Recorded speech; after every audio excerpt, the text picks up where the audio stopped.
I'm going to say that we'll give everybody a minute and a couple seconds to kind of give your final thoughts. But our final question, which you can throw in there, and it won't take long, is what's the last book you read? The Man in Moscow. Extremely excellent. I just want to say, just to everybody, it has been a privilege to represent you, and it will be a privilege to represent you again, because I know that you are a thought-provoking community. You care about your kids. You care about our kids. So I want to thank you, and I want to thank you for coming out tonight, and I want to thank you for inviting us all, because I have learned something tonight, and I hope everyone learned something tonight from all of the candidates that are running and from the community. So thank you again.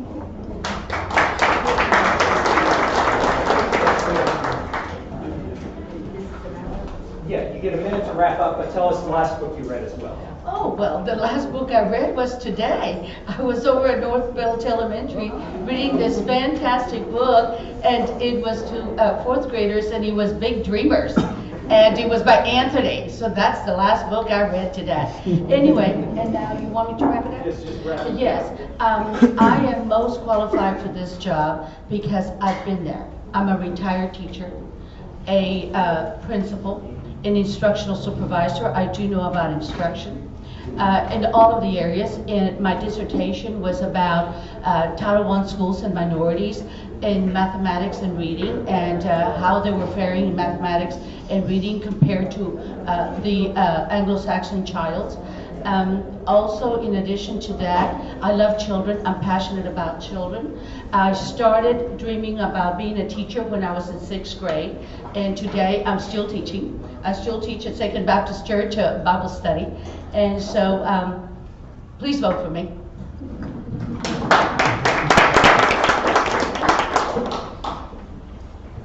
So my last book that I read is not a new book. It's Jane Austen. She's one of my favorites. She's The Art of Conversation, and it was Persuasion. So that one and Pride and Prejudice were my favorite, so I read it again.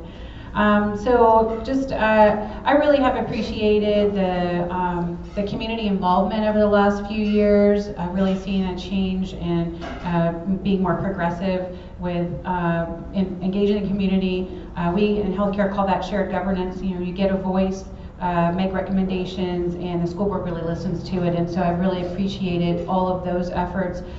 Been able to be part of some of that. I really feel like that in light of all of the challenges facing education, a really big focus on quality, outcomes, accountability, and really, again, that community voice is really where we need to be as we solve some very, very difficult, sometimes emotional challenges that we're going through. So I look forward to being able to serve in that capacity. I consider myself a servant leader, and I hope I have the opportunity to serve on the school board one day for you and your children. Thank you very much for allowing us to be here again. My name is Robert Scarfo, and I'd be honored for your consideration to vote for me to serve on the school board. The last book, I guess I'm not that exciting. It was behavioral economics. I like that stuff. I didn't mention everybody was throwing around their degrees. I got my MBA in finance from Columbia University and my economics degree undergraduate from Seton Hall. Yeah, I'm from the Northeast, but I've been here 27 years, so it's grown on me, and I haven't wanted to go back.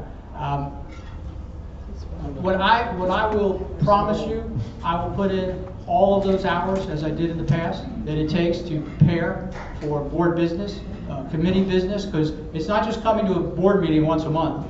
There's a lot of committees you serve on, and I also spend a lot of time going to campuses, attending parent-student activities, because I like to get that firsthand knowledge from the people who have their boots on the ground, so to speak, whether it be teachers, parents, and it helped me to be a better and effective board member, because I had that unfiltered information that wasn't coming from the superintendent or somebody at that level. And not that they were trying to mask anything, but it was great to really have that personal set. So I will work hard for you as I did in the past. I will earn, and I will guarantee you I will earn your trust. to give me, is an awesome privilege to serve on that board, to be responsible for all of these students. We have 43,000 of them now, and probably growing at a clip of over 1,000 plus each year, looking out over the next 8 years plus. So there's a lot to deal with. I have experience from my past board service on the building and planning committee. I have to stop now, so thank you very much. It was a pleasure to be here with you. Okay, and I just want to make sure everybody knows the reason why I'm not standing up is because I'm almost 6 foot tall as it is, and I have heels on, and once I get up, I'm not sure that I'm getting up and down efficiently. So when you talk about the last book I read, does Senate Bill 3 count? Because it was really long, and I read it today. I didn't print it. I didn't print it, I just read it. But it was very long and very informative. But in reality, the last book I read was Nehemiah, because I just finished our Bible study at our church on Nehemiah yesterday.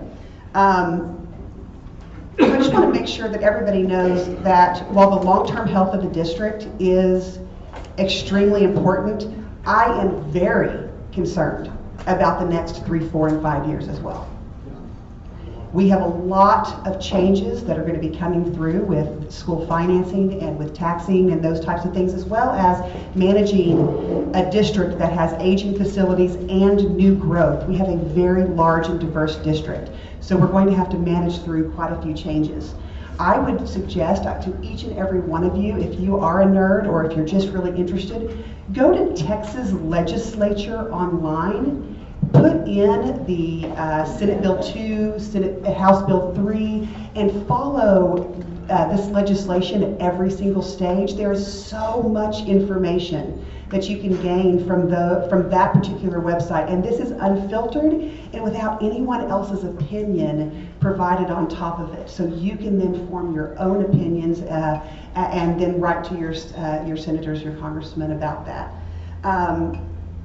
Also, I do want to say that I really love one-on-one communication. I talk a lot, I'm sorry, but I would love for each and every one of you to come and speak to me personally if you have any additional questions. Thank you. So the last book I read, I think if you ask my wife, it'd probably be something to do with the Internal Revenue Code in terms of the regulations. We've got thousands and thousands of pages that have been issued of regulations in the last few months. So the state government's busy, federal government's very busy as well, so it's keeping me challenged working with my clients. But from a personal level, the last book I read was Clear and Present Danger by Tom Clancy. It's a great action thriller if you're looking for something to occupy you for a while. It's kind of a long one. In terms of closing thoughts, I jumped into the school board a year and a half ago. I went within a month. I went from aware of the school board to being front and center in the middle of the school board in Hurricane Harvey. And I got involved. And I really wanted to do more for this community. I wanted to be involved. I wanted to make a difference. I've told many of you that I was doing different things around the community, but I always wanted to do more. I knew I had more to offer. And so I really feel like this is the perfect spot for me with my family background. I have 3 young children. They're going to be here for a long time. My wife's a former ISD teacher. I have the finance and accounting background that's really, really critical for us right now. We spent maybe 20 minutes talking about these Texas laws that are coming out in terms of property taxes. We could have spent the next 3 weeks talking about those rules. And we need somebody with that background on the school board. So I think that's why I'm uniquely qualified. I'm also, my wife and I are small business owners in the community, so we have a lot of different reasons why we care about the success of this community. So I would urge you, May 4th, keep Carney from ISD. I feel like I'm just getting started, and I really appreciate your support. Thank you.